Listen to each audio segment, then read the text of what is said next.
It was a fine spring day in 1807, and the sun shone brightly over the sprawling estate of Malmaison, just outside Paris. Napoleon Bonaparte, the Emperor of the French, had just returned from a series of successful military campaigns, and his mind was brimming with thoughts of glory. But even the mightiest conqueror needs a break, and so, in a rare moment of leisure, he decided to host a rabbit hunt. This was not just any hunt. It was an event meant to showcase his power and prowess, a chance to revel in the joys of nature away from the burdens of statecraft. Napoleon, ever the meticulous planner, ordered his aides to procure the finest rabbits for the occasion. They were to be plentiful, and they were to be swift, a true test of his hunting skills. The aides, eager to please their master, set out to gather hundreds of rabbits from nearby farms.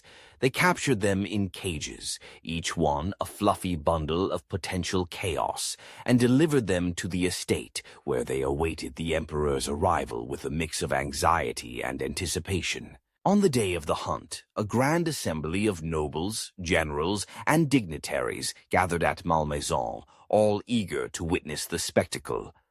Napoleon, dressed in his hunting attire, exuded confidence as he prepared to lead the charge.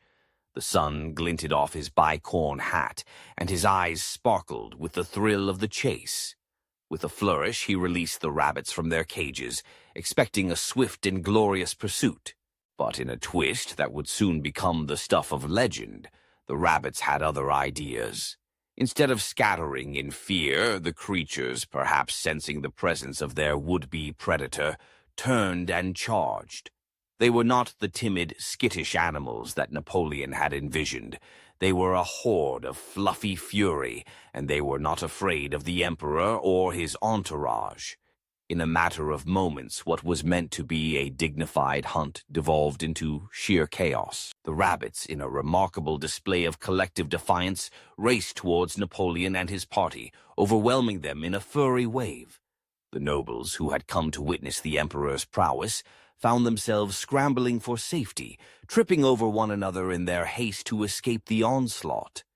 The dignified air of the hunt was replaced by screams and laughter, as the once mighty emperor was now besieged by an army of rabbits. Napoleon, caught off guard, was forced to retreat, his bravado crumbling in the face of the unexpected. He stumbled back, attempting to maintain his composure, but the sight of his esteemed guests fleeing in panic was too much. The laughter of his companions echoed through the estate, a sound that would haunt the emperor long after the day had ended. In the aftermath of the failed hunt, word of the incident spread like wildfire throughout France. The tale of Napoleon's rabbit hunt became a source of amusement and ridicule. Political cartoons soon depicted the emperor being chased by a legion of fluffy rabbits, a humorous juxtaposition to his otherwise formidable image. The laughter that followed him was a stark reminder that even the greatest of leaders can be humbled by the most unexpected of circumstances. And so, as Napoleon returned to his duties, the memory of that day lingered in the air.